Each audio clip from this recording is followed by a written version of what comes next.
hablar de un tema. Voy a pedir que usted tenga su Biblia a la mano. El tema de hoy, o el título que he colocado a este tema de hoy es enemigo íntimo o enemigos íntimos, enemigo íntimo. Y puede parecer una aparente contradicción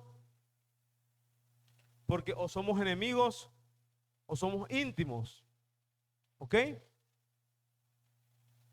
Pero hay esta figura de, de esa guerra, hermanos, y este tema de hoy abarca la lucha, la guerra que estamos luchando a diario. ¿Cuántos saben que en la vida del cristiano hay una guerra diaria?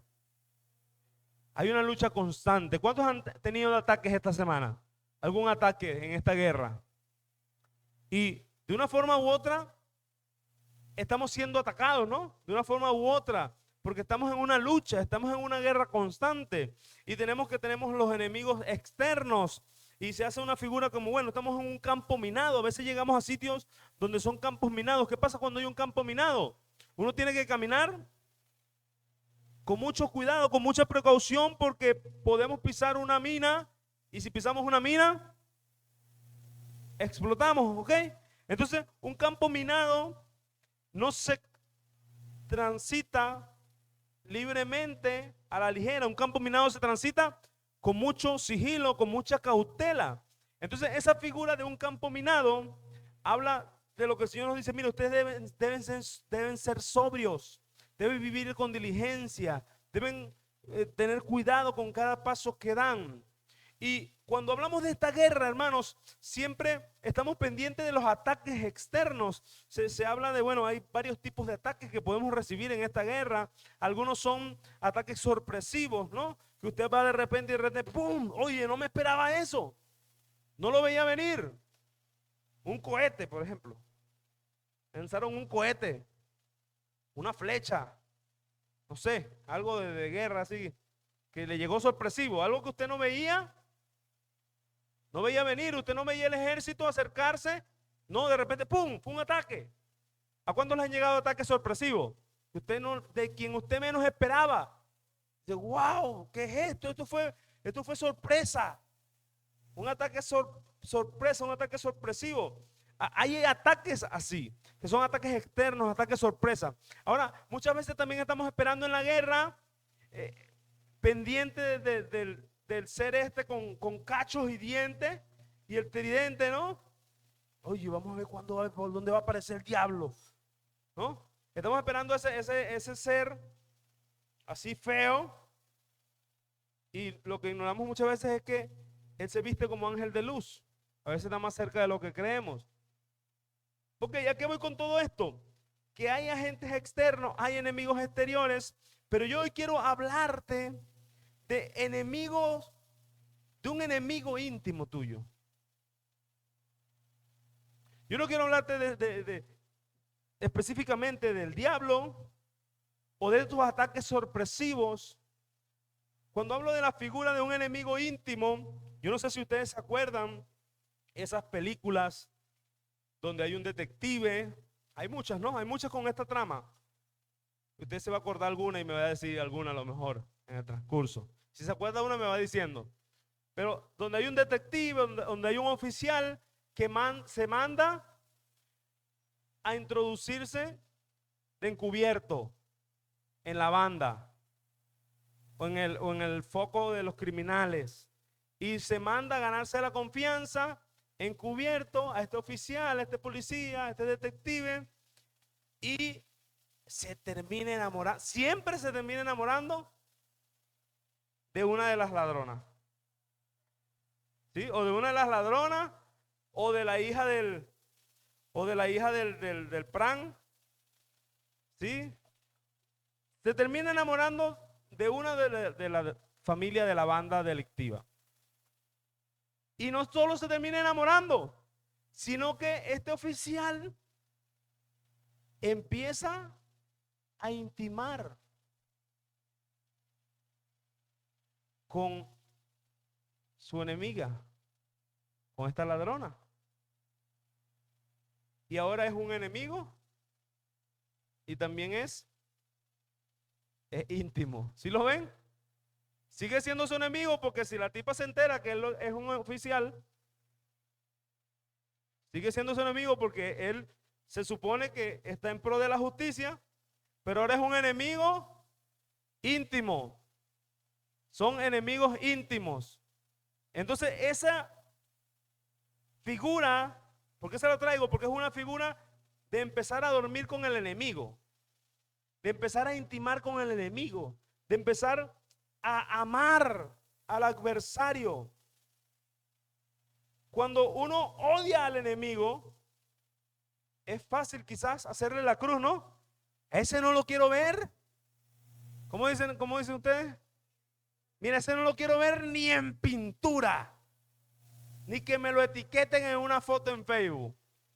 No quiero saber nada de ese ser, lo bloqueé de todas las redes sociales. No lo quiero ver ni en pintura, pero cuando no se siente esa aversión por el enemigo, de hecho la Biblia manda amar a los enemigos, ¿oyeron? Así que desbloquéelo. Ese no es el tema hoy, ese no es el tema, pero cuando no solo se tiene a esos enemigos que uno odia, sino que se tienen esos enemigos que, oye, como que te caen bien.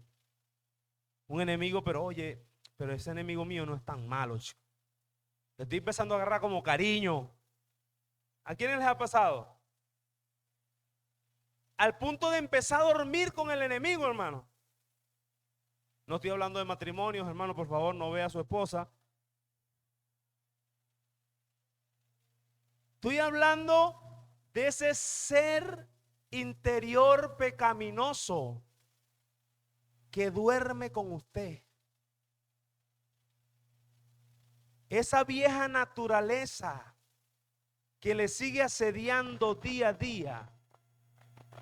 Ese viejo hombre que le sigue incitando a pecar todos los días y usted duerme con él. ¿Cuántos tienen un enemigo íntimo? A ver. Y diga, yo soy mi primer enemigo. Y esta lucha es tremenda, ¿no? Y la vemos en la Biblia. El apóstol Pablo en una ocasión decía, miserable de mí, ¿quién me librará de este cuerpo de muerte? Es decir, mi propio cuerpo, mi propio ser me invita. Lo que quiero hacer no me deja hacerlo. Y lo que no quiero hacer, eso hago. Hay una lucha interna. ¿Con quién era la lucha, hermano? Él mismo, con su naturaleza pecaminosa. Y vemos en Santiago 4, va a ser nuestra base bíblica, Santiago 4 del 1 al 5.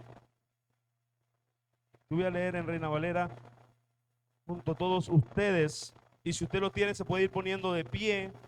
Va a estar sentado 2 horas, no se preocupe. Vamos a estar de pie un minuto para que leamos juntos Santiago 4, del 1 al 5. Si lo tienen, pueden ir poniéndose de pie y dicen amén.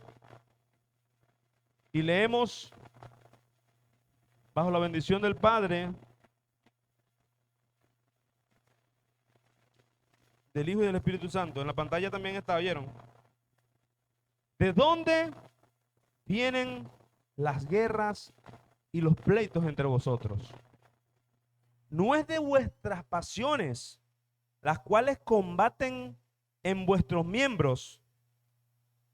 Codiciáis y no tenéis, matáis y ardéis de envidia y no podéis alcanzar. Combatís y lucháis, pero no tenéis lo que deseáis, porque no pedís. Pedís y no recibís, porque pedís mal, para gastar en vuestros deleites. Oh almas adúlteras, ¿no sabéis que la amistad del mundo es enemistad contra Dios? Cualquiera pues que quiera ser amigo del mundo se constituye enemigo de Dios. ¿O pensáis que la Escritura dice en vano, el Espíritu que Él ha hecho morar en nosotros nos anhela celosamente. ¿Cuántos dicen amén? Pueden sentarse, mis amados hermanos. Vemos entonces en este día, este texto que acabamos de leer, Santiago le escribe a las 12 iglesias en la dispersión, en dispersión. Se cree que es una carta general que se escribe a la iglesia, ¿sí? Aunque él dice que es a las 12 tribus en dispersión. Se cree que era entonces a la iglesia judía que estaba dispersa por el mundo, ya hasta ese punto. Entonces, Santiago le escribe, ¿a quién le escribe? A la iglesia. A la iglesia, en este caso, dice a las 12 tribus, ¿no? A la iglesia dispersa. Se supone entonces que le escribía a la iglesia judía. Pero a lo que voy es que Santiago le está escribiendo a la iglesia, hermanos. Y usted y yo he usado este texto para hablar del origen de las guerras. Y automáticamente cuando nosotros hablamos de dónde vienen las guerras, ¿en qué guerra piensa usted? ¿En quién? En Ucrania, Rusia, allá en Afganistán, los árabes, Israel contra toda esa gente y toda esa Gaza. ¿De dónde vienen las guerras? Automáticamente nosotros nos trasladamos a esas guerras, ¿no? Pero el versículo está hablando, cuando preguntamos de dónde vienen las guerras, nosotros podemos pensar en esas guerras. Y a lo mejor ahí está la clave para saber de dónde vienen esas guerras. Sin embargo, es interesante ver que Santiago no le está hablando al ejército de Roma. O sea, Santiago no le está hablando al ejército armado de Roma, porque era un epicentro, era un imperio en ese momento. Santiago no está hablando de guerras de ejércitos terrenales. Santiago le está hablando a las guerras que hay dentro de la iglesia. Ay, Dios. Producto de las pasiones. No, pero la guerra que está hablando, ¿de dónde vienen los pleitos y las guerras entre ustedes? ¿Qué guerra, hermano? ¿Usted creía que era nada más en vínculo perfecto? ¿Que habían guerra? No, en vínculo perfecto eso no pasa, ¿verdad? Gloria al Señor. Pero yo no sé si usted conoce iglesias en donde hay pleito, en donde dentro de los ministerios la gente está ahí luchando por puestos, por cargos, por posiciones, por nombramientos, por recursos. Dentro de la iglesia de Cristo, desde el principio ha habido guerra, ha habido problemas, hermano, y le está hablando a la iglesia. Guerras y pleitos, diga, dentro de la iglesia. Y ese es el primer punto. El primer punto es guerras y pleitos en la iglesia. ¿Quiénes son iglesia aquí? Pregunten, ¿yo guerra? Pregúntale al vecino, ¿yo guerra? ¿Guerra yo? ¿Guerra conmigo? O sea, ¿está hablando de guerra conmigo? Sí, usted es guerrillero ese. Usted es guerrillero ese. Está hablando de guerras y pleitos. Diga. Así haga así y después haga así un círculo. Soy yo, somos todos, somos una familia, somos vínculos perfectos. Guerras, así mire. Dentro de la iglesia, es de esa guerra que está hablando Santiago, hermanos. Entonces, hay guerras dentro de la iglesia. Bíblicamente comprobado. Ahora, ¿deberían haber guerras dentro de la iglesia? Digan, no. Por eso el apóstol está exhortando y dice, ¿de dónde vienen esos pleitos? ¿De dónde vienen esas divisiones? ¿De dónde vienen esas hambres de poder, de liderazgo? De peleando con el hermano que le mandó a sentar aquí, peleando con el hermano que le hizo así, que le abrió la puerta muy duro, que le dio el agua caliente, el hermano que le metió el pie, el hermano que no lo saludó. Ese poco de guerras peleando con el liderazgo, que si la líder me dijo esto, que si el líder me dijo lo otro, que si el pastor es es gordo, es flaco, es chibúo. ¿De dónde vienen las guerras? Esos pleitos dentro de la iglesia que tanto hacen daño, vienen de ese enemigo íntimo,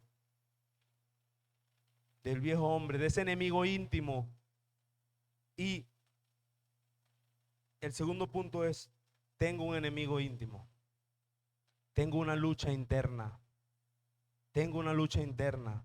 Santiago dice, hay guerras y pleitos. ¿Sabes de dónde vienen? ¿De dónde surgen las guerras? ¿De dónde surgen los conflictos entre ustedes? Dice esta versión, no es precisamente de las pasiones que luchan dentro de ustedes mismos. Cuando dejamos que nuestras pasiones con las que estamos luchando, cuando dejamos que ese enemigo íntimo salga a relucir, cuando dejamos que el viejo hombre empiece a manifestarse dentro de los ministerios, y entonces empezamos a servir regidos por el viejo hombre, empezamos a hacer empanadas. ¿Dónde están los que hacen empanadas? Aleluya, gloria a Dios. No es contra los hermanos que hacen empanadas. Empezamos a dar clases a los niños. ¿Dónde están los que dan clases a los niños? Empezamos a servir en la puerta, en las mesas. ¿Dónde están los servidores? Aleluya. No, empezamos a tocar la guitarra, la batería. ¿Dónde están los músicos? Empezamos a editar imágenes. ¿Dónde están los de medio? Empezamos a danzar. ¿Dónde están los danzarinas? O sea, digo esto porque es para todos los que sirven. Empezamos a servir en un ministerio regido por mis pasiones internas. Oye, pero ¿por qué ponen a danzar siempre a tal hermana y a mí no me ponen? O yo creo que yo lo puedo hacer mejor. Y empezamos entonces a maquinar desde mi enemigo interno. Hay una lucha interna, hermanos. Esas guerras, esos pleitos, esos problemas que surgen dentro de la iglesia vienen de la raíz de carnalidad que nos queda. Viene de ese viejo hombre, viene de esa lucha interna que el creyente está teniendo. Gálatas 5:17 nos dice que el deseo de la carne es contra el espíritu y el del espíritu es contra la carne. ¿Ve la guerra? Gálatas 5:17, porque el deseo de la carne es contra el espíritu y el del espíritu es contra la carne, y estos se oponen entre sí para que no hagáis lo que quisierais. Amados hermanos, hay una guerra en tu interior y es la que primero debemos atender. Hay una frase que se le atribuye a Martín Lutero. Martín Lutero decía algo como que pensé que el viejo hombre había muerto en las aguas del bautismo, pero me di cuenta que el infeliz sabe nadar y ahora tengo que matarlo todos los días. ¿Sí? Se le atribuye esa frase a Martín. ¿Cuántos han pensado lo mismo? Hay gente que cuando se bautiza dice, muero para el mundo y vivo para Cristo, y creen que se quedó ahogado ahí. Creen que el viejo hombre se quedó ahogado en las aguas, que se lo llevó la corriente. Hermanos, si usted cree eso, si usted no se ha bautizado, ¿quiénes no se han bautizado? Tienen que bautizarse, hermano. Es un mandamiento del Señor. Si usted está seguro de que usted pertenece a la iglesia de Cristo, tiene que bautizarse, pero ese no es el tema tampoco. La cosa es que si usted cree que bautizándose va a matar al viejo hombre, déjeme decirle, ¿quiénes sí están bautizados? Levanten la mano los que ya se bautizaron. ¿Quiénes tienen que matarlo todos los días? ¿Verdad que sí? ¿Verdad que seguimos luchando con el infeliz que sabe nadar? Hermanos, entonces es una lucha diaria. No queda en las aguas del bautismo. El viejo hombre sigue asediándonos. ¿Cuál es la ventaja? Que ya no nos gobierna. Amén. Que ya no nos debe gobernar. Amén. ¿Quién nos gobierna? ¿Quién es? El Espíritu Santo. Amén. El Señor Jesucristo nos dejó al Espíritu Santo para que nos gobernara, para que viviera en nosotros. Pero es una realidad. Hay una lucha interna. Ahora, hay unas posturas que he escuchado con preocupación, donde dice, mira, ya yo soy un hombre de Dios, ya yo fui ungido, yo no tengo lucha con el pecado y no peco. Entonces adoptan una postura de semidioses donde creen que son inmunes al pecado. Entonces, ¿cuál es el problema con esto? Que empiezan a vivir en la carne y dicen, no, eso es espiritual, porque yo todo lo que hago es espiritual. Ahora yo, hasta el pecado para mí es espiritual, porque es que ya yo no peco. Yo tengo una naturaleza ya divina, yo soy un semidios. Ya yo estoy vestido de incorruptibilidad. Y empiezan a hacer una cantidad de herejías porque dejan de luchar con la carne. Y dicen, oye, es que lo que yo siento es el espíritu, porque yo estoy gobernado por el espíritu. Así que yo dejo que fluya. Y empiezan a hacer una cantidad de aberraciones, hermanos, dirigidos por la carne, convencidos en su engaño de que no es la carne, que es el espíritu. Esto es un error, hermano. Usted tiene que estar consciente de que tiene un enemigo íntimo, de que tiene un enemigo interno, de que tiene una naturaleza caída que va a tratar de llevarlo a que usted vuelva al pecado. Pero lo más hermoso de todos es que tiene también el Espíritu Santo que le hace vencer la tentación y sobreponerse y obedecer a Dios. Amén. Eso es lo más hermoso. La carne se opone. Aplauda al Señor. La carne se opone, pero tienes al Espíritu para ayudarte a vencer la tentación. Y en esta lucha interna, yo les invito a no bajar la guardia, porque muchas veces estamos echándole la culpa al diablo, al pobre diablo que está vencido. Amén. Al pobre diablo que está vencido. Y le echamos la culpa al diablo cuando somos nosotros mismos. Yo me atrevería a decir que el 80%, que a lo mejor me quedo corto, de las fallas que tenemos como cristianos, que le echamos la culpa al diablo, es por nuestra propia naturaleza pecaminosa, por esa lucha interna, porque bajamos la guardia, porque empezamos a complacer, porque empezamos a proveer para el viejo hombre. Amados hermanos, ¿quién me alimenta a ese enemigo íntimo? ¿Quién me alimenta a ese enemigo íntimo? ¿Quién alimenta la carne? Dios. No, Dios no alimenta la carne. Las prácticas pecaminosas, el mundo. Amén. Vamos a seguir y eso lo vamos a ver. ¿Quién alimenta a este viejo hombre? Entonces en el texto que estamos leyendo, como tercer punto, encontramos que después de hablar de la lucha interna, dice codicia. ¿Qué dice codicia y qué? Codiciáis y no tenéis, matáis y ardéis de envidia y no podéis alcanzar. Entonces, como punto número 3, vemos la codicia. ¿Qué es la codicia? En esta lucha interna que tenemos con este enemigo íntimo, con las pasiones que están en nuestros cuerpos, vemos que surge en estos pleitos la codicia como una de las razones. Y la codicia viene del latín cupiditia, que significa deseo o anhelo. ¿Ok?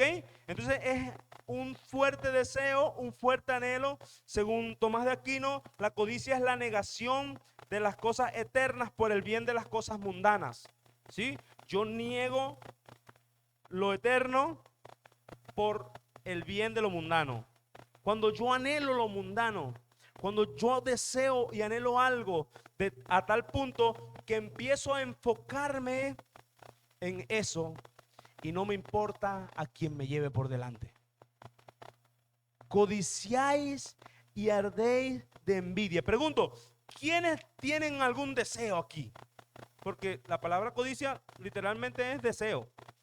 ¿Quiénes tienen algún deseo? ¿Quiénes desean un carro? Una bicicleta, unos patines, una patineta, algún vehículo. una moto. ¿Quiénes desean estar sanos? ¿Un par de zapatos nuevos? Nadie, hermano. Wow, gloria a Dios. ¿Quiénes desean una buena camisa, una buena blusa, un buen pantalón? Los solteros, ¿dónde están los solteros? Levanten la mano los solteros. Levanten la mano alto y vea para los lados. ¿Y quiénes desean un esposo, una esposa? ¿Quiénes desean un mejor trabajo? ¿Quiénes desean mejorar económicamente? Entonces vemos que todos tenemos deseos con respecto a nuestras situaciones económicas. Ahora, ¿qué pasa con los deseos? Aquí se está presentando como un problema. Dice, codician, deseas, pero pones tu corazón en los deseos sin importarte si tienes que envidiar, si tienes que atropellar a alguien, si tienes que llevarte por delante a alguien. Yo me puse como objetivo eso, y a quien yo me tenga que llevar por los cachos, me lo llevo, pero de que yo cumplo, cumplo. ¿Han escuchado gente así? Hay gente que se pone objetivos, hermanos, y dice, a quien yo tenga que volarle la cabeza, se la vuelo, pero de que yo cumplo mi objetivo, yo lo cumplo. Yo tengo lo que tengo, lo que deseo, y nadie me va a parar. Codicia. Esos deseos. Ahora, ¿cuál es el problema de los deseos? Está mal desear. No está mal desear, hermano.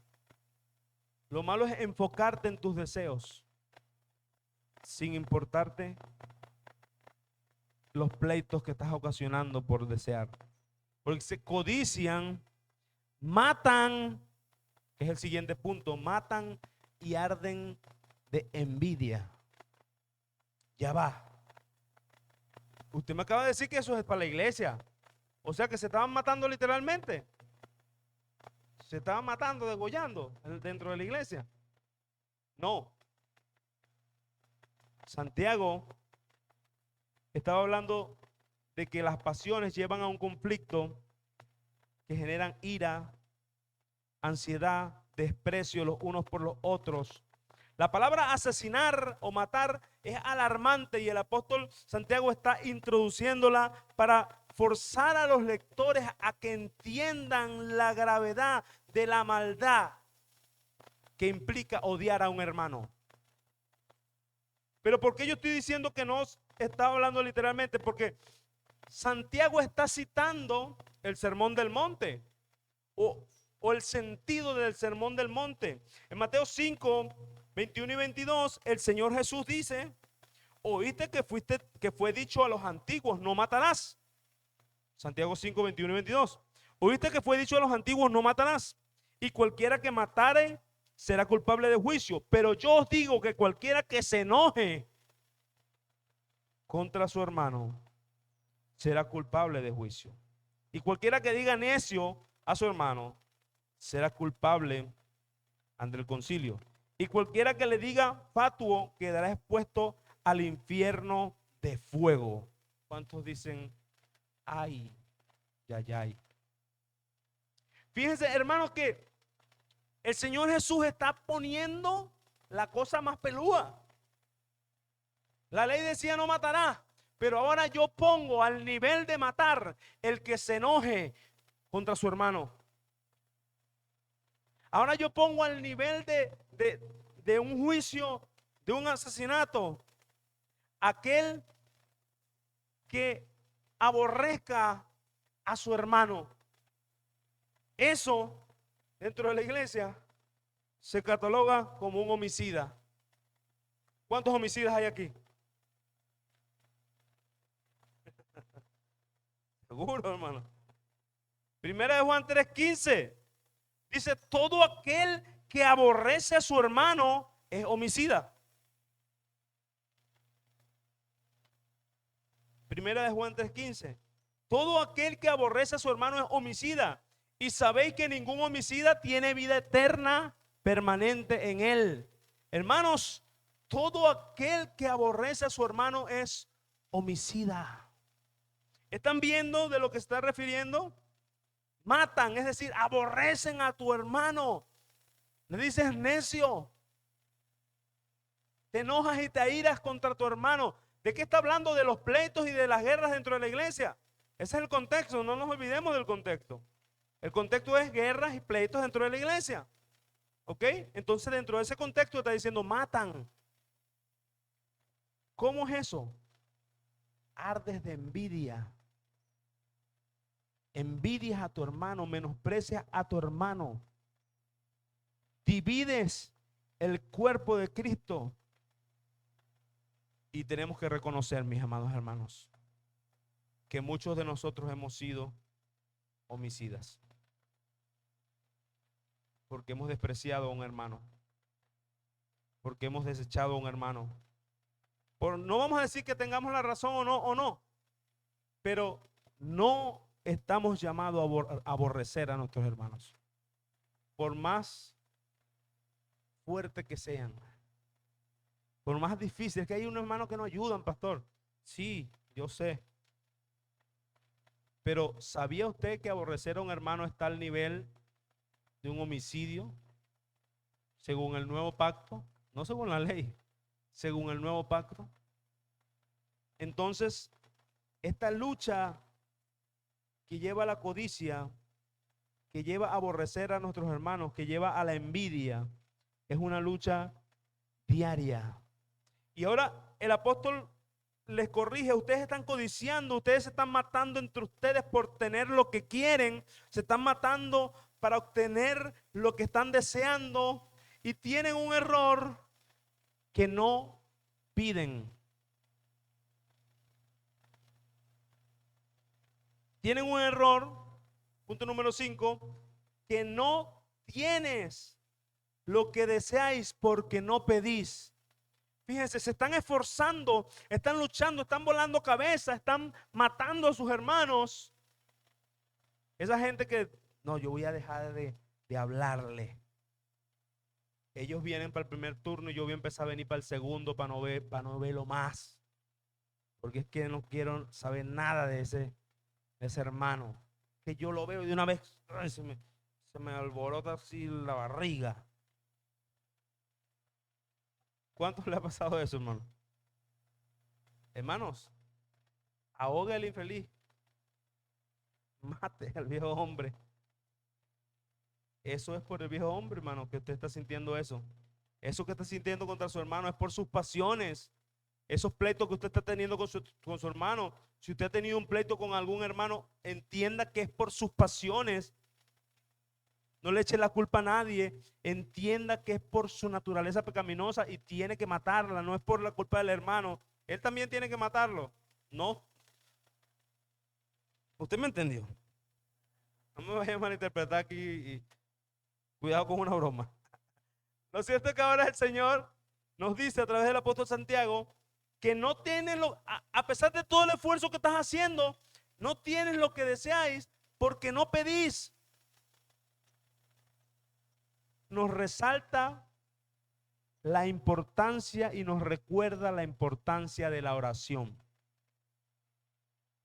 ¿A quién estás acudiendo cuando deseas y necesitas algo?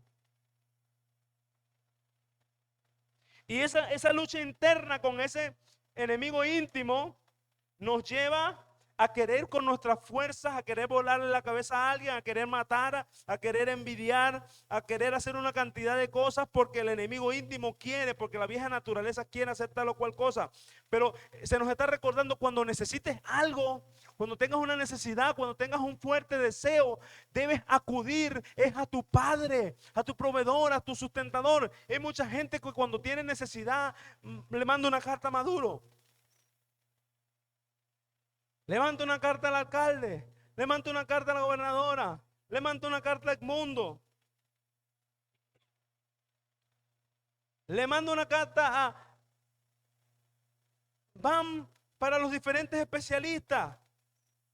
¿Está mal ir a los especialistas? No, no está mal, está bien.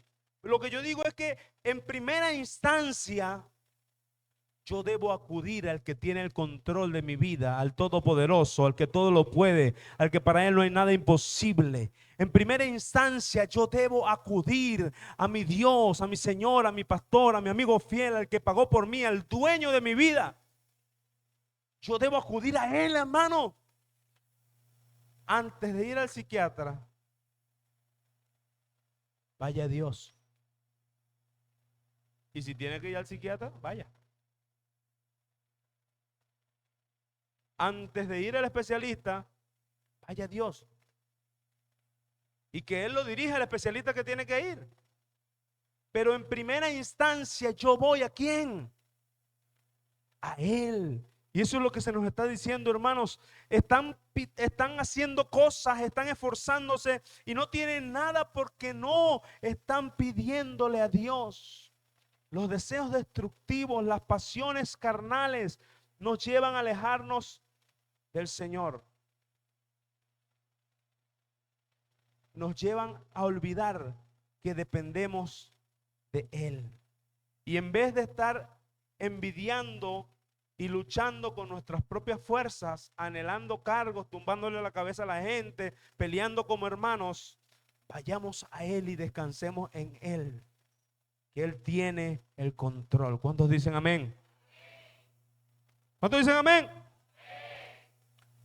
Ahora, el apóstol corrige entonces la oración, ¿no? La necesidad de la oración. Vuelvan a orar, vuelvan a pedirle, vuelvan a clamar a Él, vayan a Él. O sea, cuando estamos en la naturaleza carnal y pecaminosa, se nos olvida que dependemos de Él y empezamos a querer nosotros resolver con nuestra fuerza. Eso es lo que vemos, ¿no? Entonces, pregunto, ¿quiénes necesitan fortalecer su vida de oración? Todos, hermanos, necesitamos fortalecer nuestra vida de oración. Dios, pero pastor, yo la tengo óptima, hay que seguir fortaleciéndola. El que está firme, mira que no caiga, siga fortaleciéndola. ¿Sí? Tenemos que fortalecer nuestra vida de oración, hermanos. Hay que orar más, hay que clamar más, hay que ir más a los pies del Todopoderoso. Y eso nos va a ayudar a aplacar esos deseos pecaminosos. Y entender que no es con la fuerza mía, entender que no es con esta pasión que siento, entender que es conforme a su voluntad. Y allí viene el punto número 6, que es que algunos no pedían, pero habían otros que pedían, pero pedían mal. ¿Sí? Unos no tenían las cosas porque no pedían, no oraban, y otros pedían mal para gastar en sus deleites. ¿Lo ven allí en la Biblia? Piden mal para gastar en vuestros deleites. Después de tratar el problema de la falta de oración, ahora Santiago trata el problema de la oración egoísta. Esas personas que oran creyendo que ellos son el centro del universo y se le olvida que el Todopoderoso es a quien le están orando. No, yo voy a ayunar, yo voy a orar, yo voy a guerrear, yo voy a meterme 50 días de ayuno. ¿Y para qué?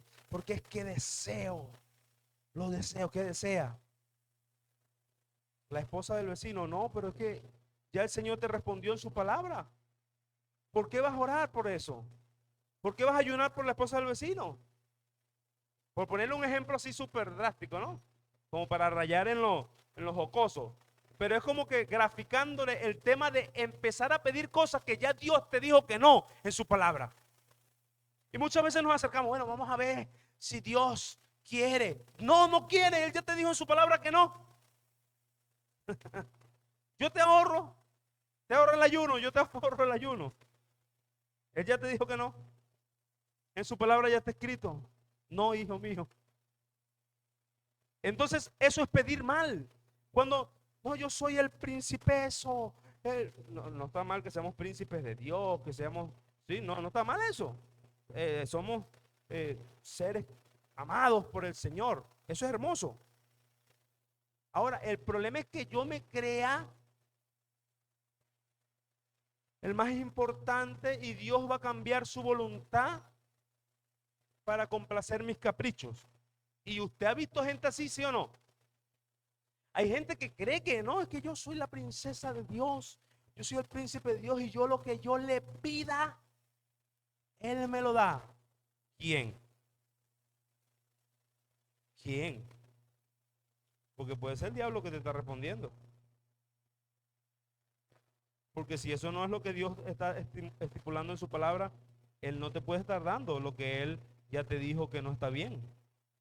No, pero es que sí, Él me consiente. Hermano, oraciones egoístas. Pedís mal para satisfacer los deleites. Si tú le pides al Señor, Señor, te estoy pidiendo, y tu petición está llena de egoísmo, tu petición es para tú seguir dándole rienda suelta a la carne, eso es pedir mal. Entonces diga, debo aprender a pedir. Debemos recordar, hermanos, que el propósito de la oración no es para persuadir a Dios. Hay gente que cree que cuando se mete en la oración, yo me voy a meter 50 días de ayuno porque yo voy a torcerle el brazo a Dios. Y yo voy a hacer que Dios suelte la bendición que me la tiene agarrada.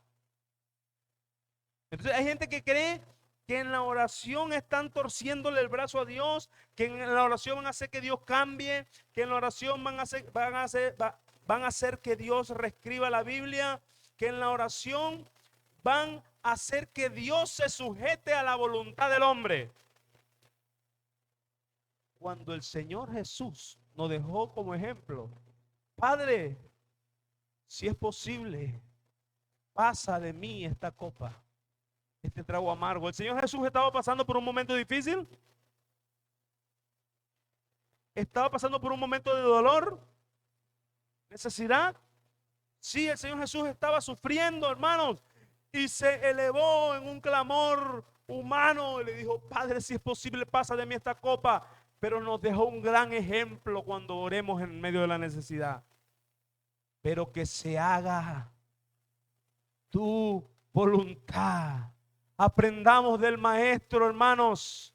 Hay dolores que nos van a hacer pedir cosas.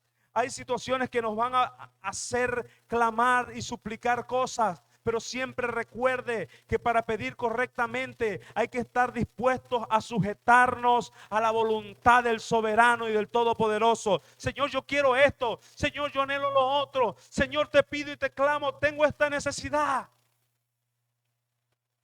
Pero por encima de toda la necesidad, yo me sujeto a tu voluntad.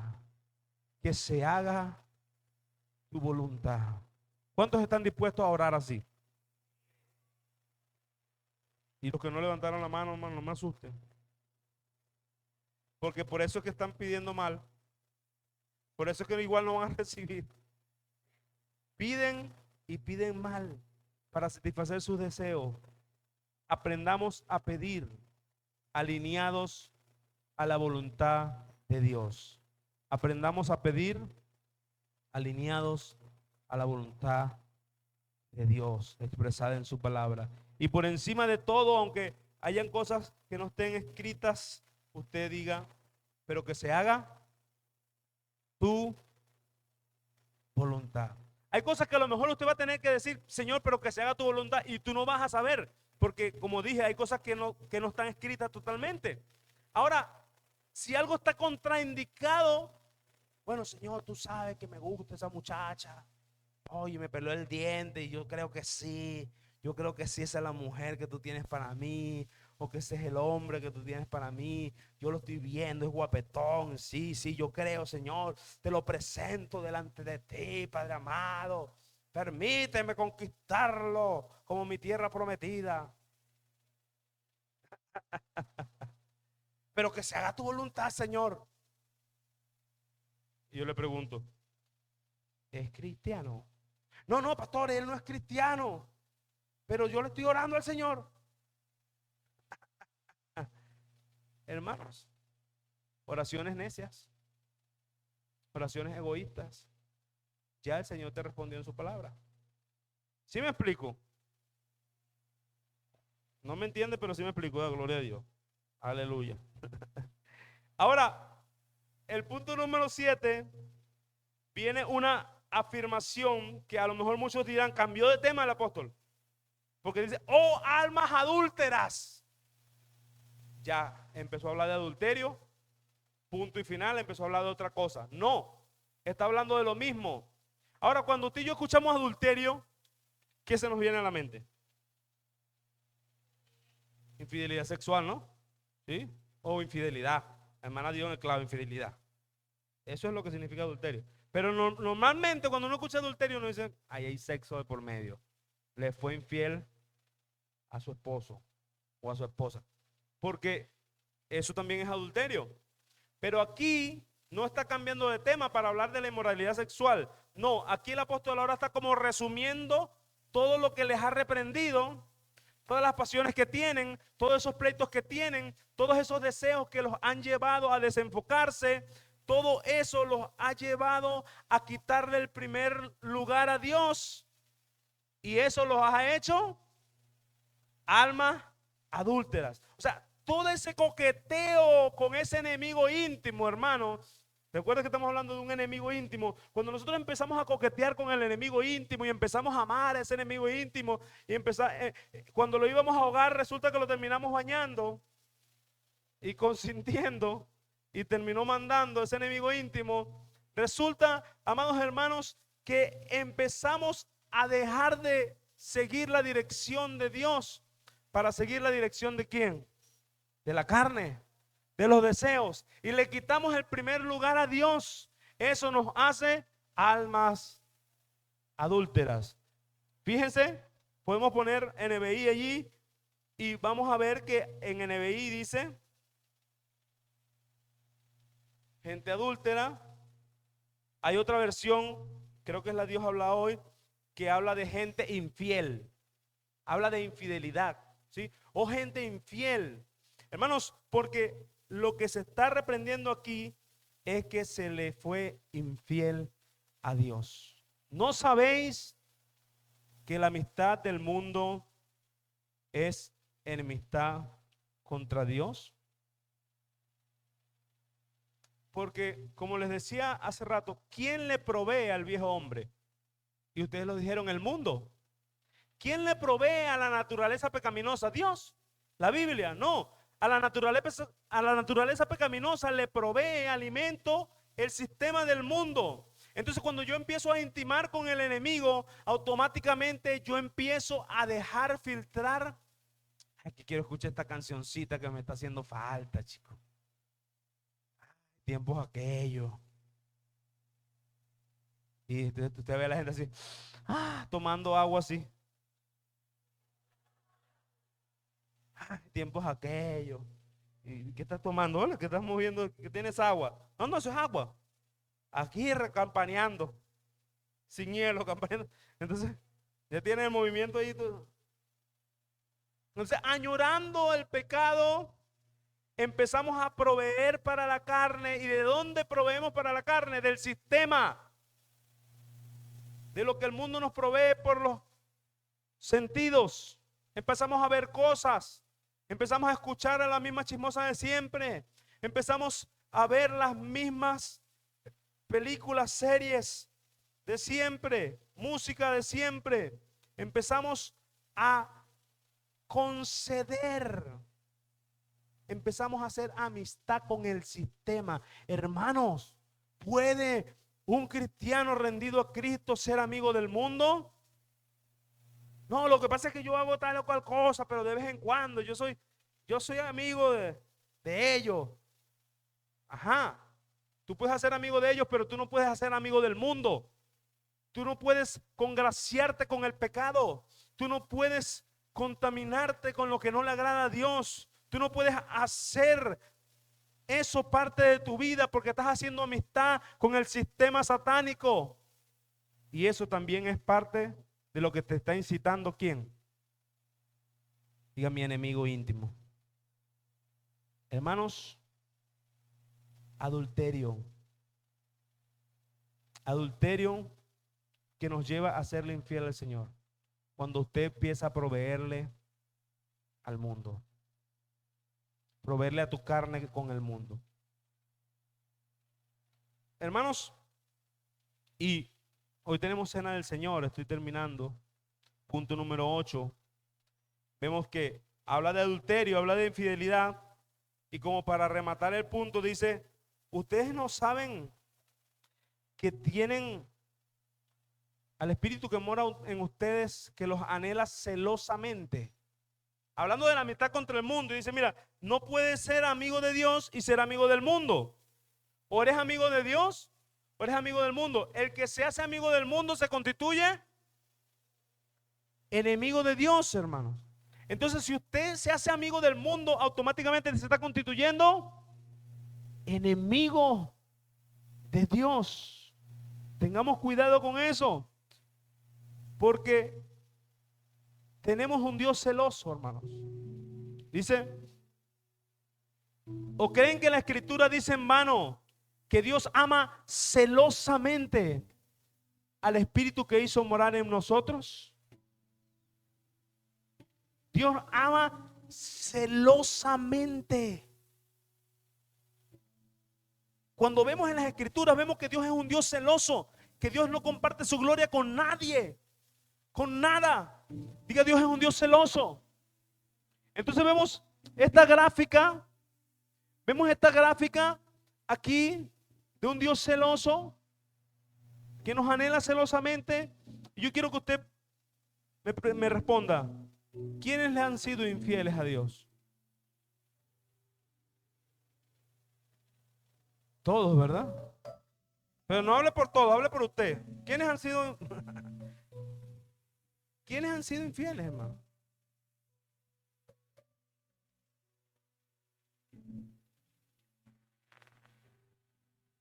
Y cuando decimos todos, podemos decir, bueno, todos, vamos a seguir dándole. No, la exhortación es, Él te anhela celosamente. Él no quiere una parte de ti. Él quiere todo de ti. Y la gráfica que hay aquí del adulterio y de la infidelidad, imagínense que yo estoy casado, ¿no? Y yo estoy casado con María Esther Hernández. Y ella tiene otro. Ella me es infiel. Pero es 20 minutos nada más a la semana que me es infiel. Y yo la amo a ella con todas mis fuerzas. Y ella me es infiel 20 minutos a la semana. Y yo la sigo amando. ¿Cómo me siento yo? ¿O cómo me sentiría yo? Es una hipótesis que Dios no. ¿Cómo me sentiría yo? Haga esa gráfica. Usted está casado, tiene una esposa, usted tiene un esposo. Usted ama a su esposa, usted ama a su esposo y ella le es infiel. Pero ella le es infiel nada más 2 veces a la semana y ella vive con usted, qué fino. Ella vive con usted, ella no vive con el otro. ¿Cómo se siente la infidelidad? Y con este ejemplo no voy a lograr graficar exactamente lo que está diciendo la carta, pero sí quiero como que graficarle un poco la gravedad del asunto, de que Dios nos anhela celosamente y que Él quiere que le seamos fieles en todo. Porque hay cristianos que se acostumbran a fallarle a Dios y le dan rienda suelta. No, es que Él conoce mis debilidades. No, Él te anhela celosamente. Él quiere que te santifiques cada día más. Él sabe y Él conoce tus debilidades, sí, pero Él no puede aceptar que seas amigo del mundo, que tú te congracies con el sistema, que tú le seas infiel y seas un alma adúltera. Es decir, que tú le des rienda suelta a tal punto a tu carne que seas considerado un infiel, como se estaba exhortando a esta gente. El llamado es, amados hermanos, a serles fiel a Dios en todas las áreas de nuestra vida. Yo quiero que tú te pongas de